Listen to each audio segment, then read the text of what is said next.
BPL এর নিলামে A B C D ক্যাটাগরিতে কোন ক্রিকেটাররা আছেন সেই আলোচনাকে ছাপিয়ে এই মুহূর্তে যে আলোচনাটা চলছে সেটা হলো কোন সেই 12 ক্রিকেটার যাদেরকে নিলামের তালিকা থেকে শেষ মুহূর্তে বাদ দেওয়ার সিদ্ধান্ত নিয়েছে বাংলাদেশ ক্রিকেট বোর্ড। ঘটনা যেটা হলো যে বিপিএল এর লাস্ট সিজনটাতে ক্রিকেট হয়েছে কম এবং 9-6 হয়েছে বেশি, এবং অভিযোগের পর অভিযোগ জমা পড়েছে বিসিবির কাছে। সেই অভিযোগের প্রেক্ষিতে বিসিবি 3 সদস্যের একটা স্বাধীন তদন্ত কমিটি গঠন করেছিল এবং সেই তদন্ত কমিটি একটা রিপোর্ট জমা দেয় বিসিবিতে, যেটা হচ্ছে 900 পৃষ্ঠার, এবং তারা মোটামুটি ভাবে অভিযুক্ত করে 12 জন ক্রিকেটারকে, 8 জন অফিসিয়ালসদেরকে, টিম অফিসিয়ালসদেরকে, সব মিলিয়ে প্রায় 20 জনকে। ইনিশিয়ালি বিসিবি সিদ্ধান্ত নিয়েছিল যে তারা অভিযুক্ত, কিন্তু অভিযোগ যেহেতু প্রমাণিত হয়নি সুতরাং তাদেরকে বিপিএল এ রাখা হবে। কিন্তু বিপিএল এর পিসিবির যিনি আবার দুর্নীতি দমন পরামর্শক অর্থাৎ অ্যালেক্স মার্শাল, তিনি শেষ মুহূর্তে পরামর্শ দেন যে না, এদেরকে যদি বিপিএল এ রাখা হয় তাহলে বিপিএল আবারও ক্ষতিগ্রস্ত হবে, আবারও আসলে প্রশ্নবিদ্ধ একটা টুর্নামেন্ট মাঠে গড়াবে।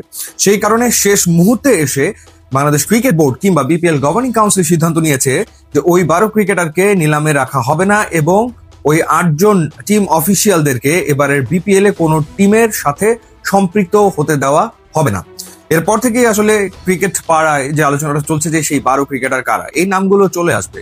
কারণ অকশনের দিন যখন তালিকাটা সবাই পাবে, তো সেখানেই তো যখন দেখা যাবে যে পরিচিত বেশ কিছু ক্রিকেটারের নাম নেই, তখনই তো বোঝা যাবে যে তারাই হচ্ছে সেই অভিযুক্ত ক্রিকেটার। কারণ এর ভেতরে যতটা শুনলাম যে 12 জনের ভেতরে অন্তত 4 জন তারা জাতীয় দলে খেলেছে, সুতরাং তারা পরিচিত ক্রিকেটার, এবং ম্যাচ অফিসিয়াল যারা তারাও পরিচিত, সুতরাং সেই নামগুলো সামনে চলে আসবে এবং তাদের বিপক্ষে বেশ কঠোর অবস্থানে যাচ্ছে বাংলাদেশ ক্রিকেট বোর্ড। তাদেরকে ক্রিকেটের সাথে সম্পৃক্ত রাখা হবে না, কোনো ধরনের ক্রিকেটে তারা আর জড়িত হতে পারবে না আপাতত।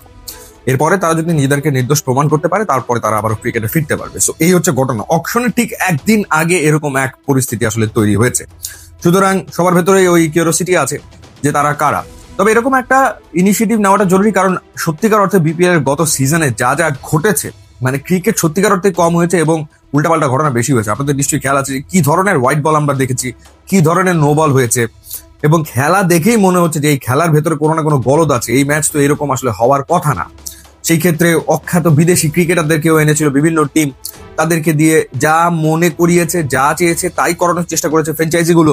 এখন কি কারণে করাতে চেয়েছে সেটা তো সবার কাছে স্পষ্ট।